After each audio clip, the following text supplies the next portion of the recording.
Hello student, आज मैं chapter number 3 start करने जा रहा हूँ। आपको 2 चैप्टर ऑलरेडी पढ़ा चुका हूँ। पहला चैप्टर क्या था? वास्तविक संख्या, और दूसरा चैप्टर बहुपद। एनसीईआरटी की कंप्लीट सॉल्यूशन एक्सरसाइज का भी दे चुका हूँ और थ्योरी पार्ट भी। तो अब एनसीईआरटी का 3rd चैप्टर है। क्लास 10th के लिए जो बोर्ड की तैयारी करते हैं उसके लिए भी, और डीपली भी जो पढ़ना चाहते हैं उसके लिए भी ये चैनल प्रॉफिट लायक है। तो चलिए, 2 चर वाले रैखिक समीकरण क्या कर रहा है? 2 चर वाले रैखिक समीकरण युग्म। युग्म मतलब क्या होता है? किसी 2 चीज़ के लिए हम युग्म शब्द का यूज करते हैं। इसके बाद है कि हम यूज क्यों करते हैं 2 चर वाले रैखिक समीकरण। तो यहाँ लिखा गया है कि किसी भी 2 अलग अलग प्रकार के वस्तुओं को तुलना करने के लिए हम 2 चर वाले रैखिक समीकरण का प्रयोग करते हैं। उसके बाद है कि समीकरण क्या है। समीकरण मतलब किसी भी गणित रूप में दर्शाए गए चर का मान निकालना ही समीकरण कहलाता है। मतलब किसी भी गणित रूप में चर x + y = 8, x + y = 3x + y = कुछ, और इसमें कहेगा x और y का मान निकालना है, तो उसी को हम समीकरण कहते हैं। या तो किसी भी एक्सप्रेशन के बराबर 0 कर देगा तो उसी को हम क्या कहते हैं? समीकरण कहते हैं। जैसे 2x + 3 = 0 है, इसको हम क्या कहेंगे? समीकरण कहेंगे। क्यों कहेंगे? क्योंकि x का मान निकल जाएगा। कैसे निकल जाएगा? 2x = -3 हो जाएगा, तो x = -3/2। इसी तरह से x + y = 8 है, तो x + y -8 = 0 कर देंगे। मतलब किसी के एक्सप्रेशन के आगे अगर जो बराबर 0 हो गया तो समीकरण हो जाएगा। इसके बाद है करा है कि 2 चर वाले रैखिक समीकरण का व्यापक रूप क्या होता है?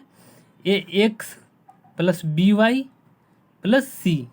ये क्या होता है? इसका व्यापक रूप होता है। इसको हम हाईलाइट कर देते हैं। ये समझाए हैं इसलिए नोट्स में पूरा साफ रहेगा, नोट्स देख लीजिएगा। x + by + c = 0। ये क्या है? व्यापक रूप है। किसका है? 2 चर वाले रैखिक समीकरण। जहाँ बोला है x और y 2 अलग अलग रैखिक चर है एवं ABC वास्तविक संख्या है।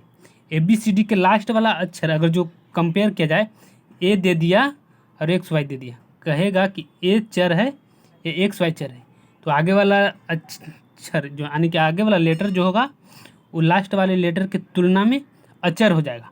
तो यहाँ a अचर हो जाएगा और XY क्या हो जाएगा? चर हो जाएगा। है समझ में? अब कह रहा है रैखिक युग्म समीकरण का ग्राफीय विधि से हल।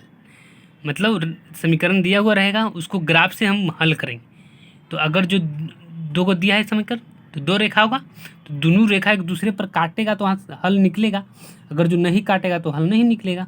वही सब के बारे में हम यहाँ बताने जा रहे हैं। तो कह रहा है एक रैखिक समीकरण युग्म जिसका कोई हल नहीं होता असंगत कहलाता। कोई हल नहीं मतलब XY कुछ है और x + y = कुछ है, x - y = कुछ है, लेकिन x और y का हम आप हल सॉल्यूशन नहीं निकाल रहे हैं, सॉल्व नहीं कर रहे हैं, तो उस स्थिति में हम क्या कहेंगे? कहेंगे ये असंगत है, अगर वैल्यू ही नहीं निकले थे, माने नहीं निकले थे, तो इसलिए वो क्या हो जाएगा?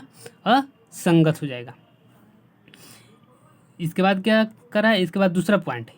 दूसरा पॉइंट करा है एक रैखिक समीकरण युग्म जिसका हल होता है, यानी कि रैखिक समीकरण युग्म 2 समीकरण दिया हुआ है और कह दे रहा है कि हल होगा उसका, तो उसे हम क्या कर देंगे? उसको हम कह देंगे कि संगत है वो। इंग्लिश में कंसिस्टेंस, इंग्लिश में असंगत को इनकंसिस्टेंस कहते हैं। अब तीसरा पॉइंट है कि रेखाएं एक बिंदु पर प्रतिच्छेद कर सकती है। मतलब प्रतिच्छेद मतलब क्या? मतलब काट सकती है। इस स्थिति में समीकरण युग्म का अद्वितीय हल होगा। अद्वितीय मतलब क्या? द्वितीय का आगे अ लगा दिया है, इसका मतलब एक हल होगा, केवल एक हल। अद्वितीय लिखा हुआ है उसका मतलब क्या होगा? केवल एक हल होगा। उस समीकरण को हम कह देंगे कि ये अविरोधी समीकरण है। मतलब 2 समीकरण दिया हुआ रहेगा, उसका सोल्यूशन एक ही आया। मतलब x = 5 आया, y = 6 आया। ये नहीं कि x = 8 आ जाएगा, y = 10 आ जाएगा, ऐसा नहीं होगा। किस में नहीं होगा? जिसमें अविरोधी रहेगा। अब कैसे चेक करेंगे कि वो समीकरण अविरोधी है? तो 2 समीकरण दिया हुआ रहेगा, व्यापक रूप आप जान नहीं रहे हैं। a1x plus b1y plus c1 बराबर 0, a2x plus b2y plus c2 बराबर 0। ये दिया हुआ है समीकरण बिना सॉल्व कैले हम पहले पता कर लेंगे। काहे हम दिमाग लगाएंगे, अब एक्स और वाई का वैल्यू निकालेंगे तब सोचेंगे, हो सकता है गलती भी हो जाए, ज़्यादा सोचेंगे टाइम भी जाएगा। हम पहले इसको कंपेयर करेंगे कि ये है या नहीं है, सॉल्यूशन लायक है या नहीं है। इसके लिए हम क्या करेंगे, a1 b1 c1 और a2 b2 c2 के मान सबके अलग निकालेंगे और उसको कंपेयर करेंगे। कैसे करेंगे, a1 बटे a2 बराबर नहीं हो रहा है b1 बटे b2 का, तो हम कह देंगे कि उसका एक हल होगा इस समीकरण का।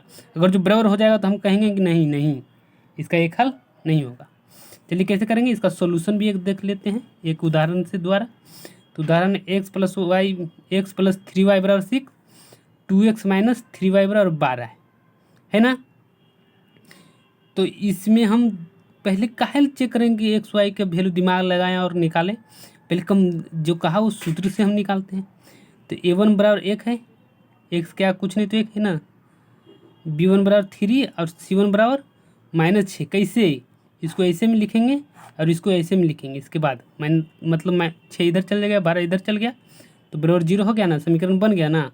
तो इसीलिए ऐसे लिखें, a2 बराबर कितना 2, b2 बराबर कितना -3, c2 बराबर 12। किस में, दूसरा समीकरण में।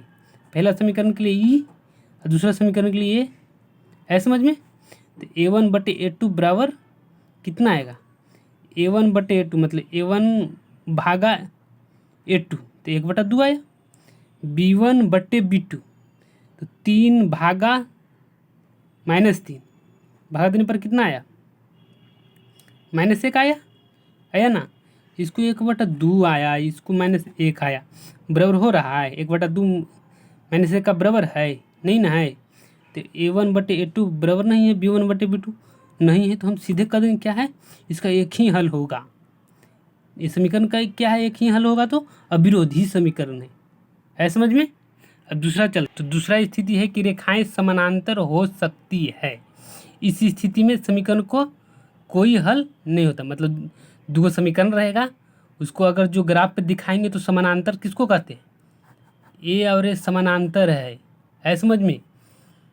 अब कहिएगा ए और ए नहीं समानांतर है, क्योंकि जाके कहूँ काट देगा, मतलब जो काटे ना एक दूसरे को वही समानांतर है। ऐसे और ऐसे दे देगा, कहेगा समानांतर नहीं है, बढ़ाओ इसको आगे, ये भी काट दे, इसलिए समानांतर नहीं है समझ में।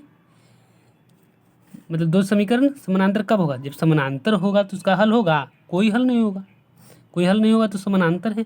अब कैसे चेक करेंगे, तो जो a1 बटे a2 होगा बराबर होगा b1 बटे b2 के, दो तो ठीक बराबर हो रहा है, लेकिन थर्ड जब c1 बटे c2 निकाले वो ये दोनों के बराबर नहीं हुआ, तो हम कह देंगे कि वो क्या है, इसका कोई हल ही नहीं होगा इस समीकरण का, चाहे कितना भी कोशिश कर लो। अब कैसे करेंगे, तो फिर इसमें भी एक उदाहरण लेकर, तो उदाहरण है x प्लस 2y माइनस 4 बराबर 0 और 2x प्लस 4y माइनस 12 बराबर 0।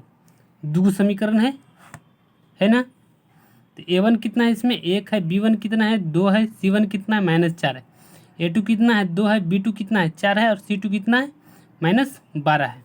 तो a1 बटे a2 बराबर 1/2, b1 बटे b2 बराबर 2/4 है, यानी कि 1/2, c1 बटे c2 बराबर -2 -12, यही ना है। देखिए वैल्यू देखिए, c1 है ये c2 है, c1 कितना है, c1 -4 है, c2 कितना है -12 है, काट छाट किए माइनस माइनस कटा 1/3 आया। अब देखेंगे कि b1 बटे b2 2/4, c1 बटे c2, तो इसका तो नहीं हुआ, बट a1 बटे a2 को देख लेते हैं, तो a1 बटे a2 1/2 है, अरे 1/3 है, नहीं हो रहा है, मतलब b1 बटे b2 और a1 बटे a2 तो बराबर हुआ, लेकिन c1 बटे c2 बराबर नहीं हुआ, इसीलिए क्या हो जाएगा कि समीकरण का कोई हल नहीं होगा। इसे हम लिख देंगे ये कंडीशन को, है समझ में, और बोल देंगे कि कोई हल नहीं होगा। इसके बाद हम थर्ड केस में चलते हैं। थर्ड का रहा है कि रेखाएं संपाती हो सकती, संपाती मतलब का, एक के ऊपर एक, जैसे कोई चीज़ रखते, बुक ही रखते हैं तो एक के ऊपर एक रखते हैं ना, तो उसी को हम संपाती कर देंगे। तो रेखाएं संपाती हो सकती है। इस स्थिति में समीकरण का अनंत हल होगा, परिमित रूप से अनेक हल होगा। अब परिमित मतलब कोई डिफाइन नहीं है, डिफाइन नहीं है कि 1 2 3 ऐसे होगा, इसलिए बोला अपरिमित रूप से अनेक हल होगा। अनेक हल मतलब अनंत हल कब होगा, जो समीकरण दिया हुआ है, 2 समीकरण देगा, तो A1 B1 C1 भी आप जानेंगे, A2 B2 C2 आप जानेंगे। अब उसको हम ऐसे कंपेयर करेंगे तो तीनों को तीनों बराबर हो जाए। जब तीनों को तीनों बराबर हो गया तो हम क्या कर देंगे कि जो समीकरण दिया है 2 गो, उसका सोल्यूशन बहुत ज़्यादा है, बहुत ज़्यादा है, कितना है पता नहीं है। कैसे पता नहीं, क्योंकि इसको ये सेटिस्फाई कर दिया कंडीशन, इसलिए आएगा समझ में। तो इसका भी एग्जाम्पल ले लीजिए। इसका भी ये क्या है, 2x + 3y - 9 बराबर 0 है, 4x + 6y - 18 बराबर 0 है, A1 बराबर 2, B1 बराबर 3 और C1 बराबर -9, A2 बराबर 4, B2 बराबर कितना है 6 और C2 बराबर -18 है ना। अब वही कंपेयर करेंगे, कंपेयर करते हैं कि होता है या नहीं होता। तो A1/A2 बराबर 2/4, B1/2/4 को काटेंगे तो 1/2 आएगा, B1/B2 बराबर 3/6 तो 1/2 आएगा, C1/C2 ये भी 1/2 ही आएगा, देख लो है ना। तो अब कंपेयर करेंगे तो A1/A2 बराबर B1/B2 बराबर C1/C2 हो गया, पूरा सेटिस्फाई भी कर गया, है समझ में। अब हम ये दिखाते जा रहे हैं कि आप अच्छा से उतार लें।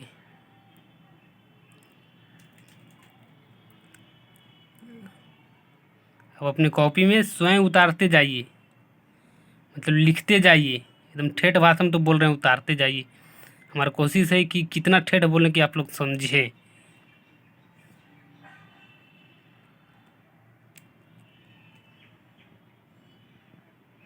सारे के सारे लिख लीजिएगा, एक एक पॉइंट। अगर जो वीडियो लिखने में इतना अथी हो रहा है तो उसको रोक लीजिए और लिखिए, बट पूरा के पूरा लिखिए आप। हो गया। इसके बाद इधर है, इधर वाले भी लिख लीजिए।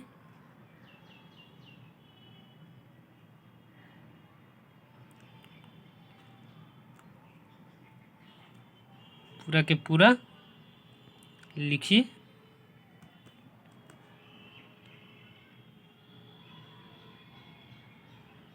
हो गया।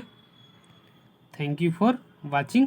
इस वीडियो को शेयर, सब्सक्राइब और लाइक कीजिए और लोगों तक पहुंचाइए। Thank you.